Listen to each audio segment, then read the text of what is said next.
Hi, my name is Bill McCamley. I'm the Executive Director of Transit Forward. We're an Austin-based nonprofit that does education and engagement work regarding public transit with a real focus on Project Connect. And we're here today at the Austin Lighthouse to interview a panel of folks who have a visual impairment about what it means to them to be able to get around using Cat Metro services and what the future services that Project Connect will bring, especially considering there will be a new Metro Rapid bus line that comes literally right past their facility.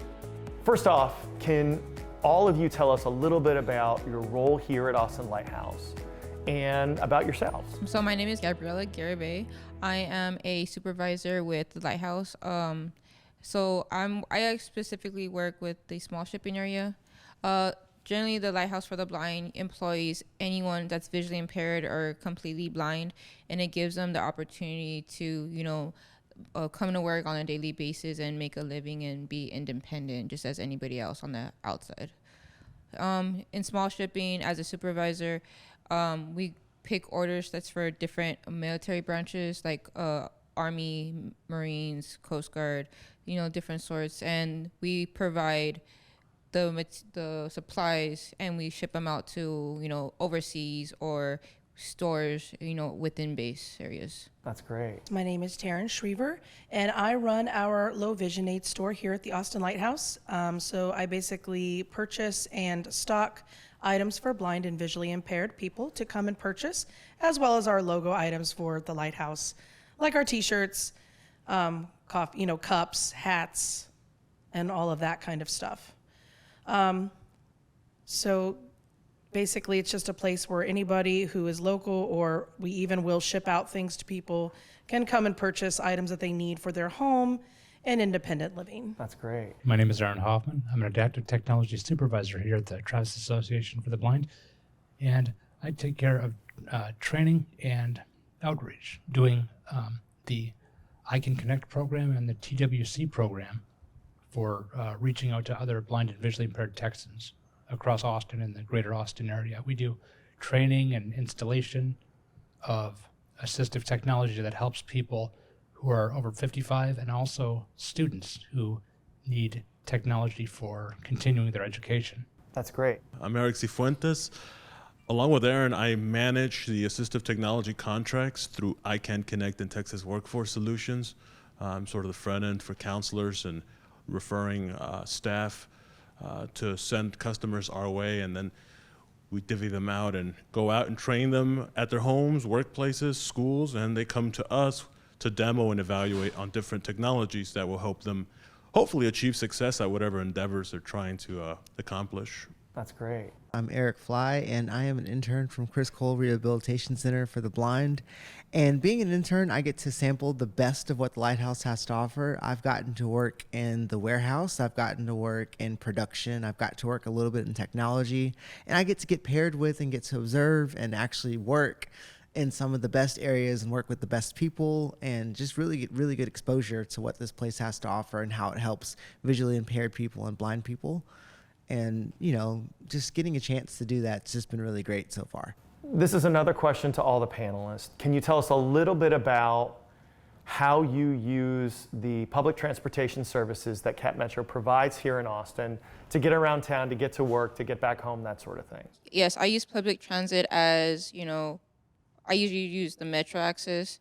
Right now, I'm actually in the process of learning the bus system for the city. I think with the new products coming up, it would give me a lot more access, more bus routes, because right now I would only take bus 300 and number 7 to go home and from work. So, to branch out a little bit more, it'd be a little bit, easier to get around town. Okay, thank you.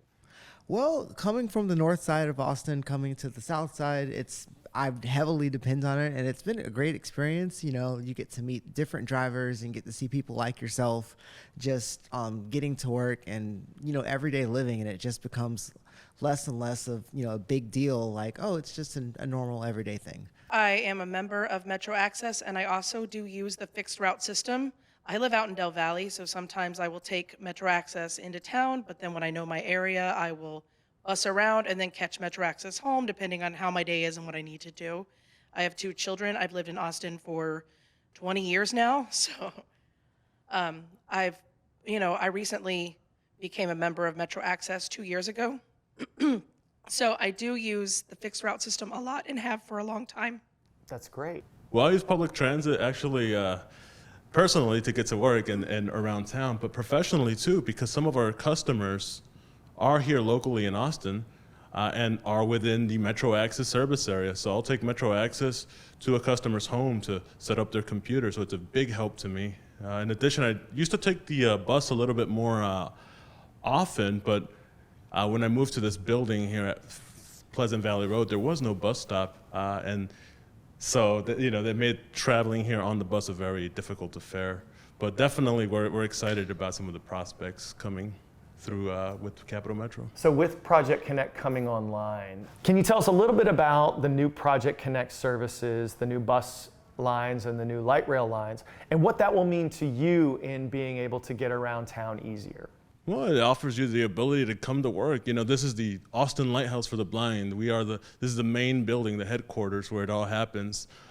So to not have a bus stop near walking distance to our facility was really unfortunate. And this is a really fortunate turn of events that Metro has identified that intersection at Pleasant Valley and St. Elmo as somewhere that needs a bus service. In addition, just having more east-west connections with the rapid routes is going to make traveling from east to west a lot more simple. I'm hoping it'll make traveling faster from parts of the city. So like downtown to here, and then like out by the airport towards my home. Instead of the hour and a half to 2 hours, it'll be maybe faster and much easier for me to get around town on the bus system instead of having to always schedule rides. I use Metro Access, but I've learned kind of the hard way, but a fun experience, that if you don't book your ride, you will have to take the bus. And I've had to take the bus, back to the center and, gotten experience in that way. But normally I take the Metro. It will mean a great deal for our employees because there's a new route that's coming by Pleasant Valley here, and that will be very close to work here, so it'll allow our employees to have another option to be closer to this site. Well, it's just going to be more faster, more efficient, and when I'm going on there, it's a great advertisement for the blind community, for other people to see that I'm going to work just like you are, and I'm capable of doing it, and you guys make that possible. Most people here living in Austin don't have a visual impairment. If you had something you'd like to say to the folks who don't live like you do, in terms of the importance of public transportation, what would that be? Well, they're just as vital as them getting in their car and turning the key and getting to go. That is our version of the same thing, and it gets us back and forth to where we need to go and to other places, and either places of, just hanging out and doing normal things. It's our way of doing that. So just as important as transportation is to someone else, that is our mode of transportation. So it's right up there.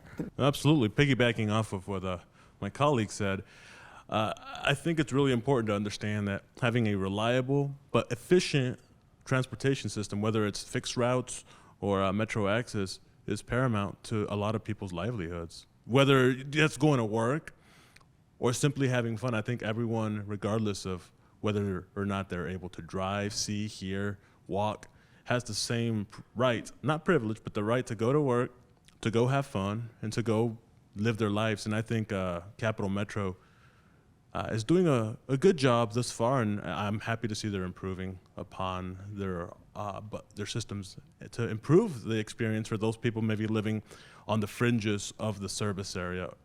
It's been a great experience to use a Metro and some of the fixed route services, and as it continues to expand, I'm sure it'll open up even more opportunities for other individuals, be they disabled or not, to get around and get to work. So my thoughts are that, it's pretty easy to get in your car and drive. Yes, there's traffic. Yes, there's congestion. Yes, you need to be vigilant. But if you can use a service like this, please use it, because it really opens doors for people like us and other people who have different disabilities that need to get around town. We all want a livelihood, to make our own money, have a dependence, and be able to travel on our own and get from place to place, whether it is for recreation or whether it is for work and employment. I want open opportunities for employment for those people who are entering the workforce. And we could alleviate congestion if more people would use the public transit systems in our big cities. We want to thank you all very, very much for taking time to be with us today and share your stories, not only with us, but with all the folks watching this and talking about how important these transit issues and the new Project Connect system will mean to you. Thank you all very, very much.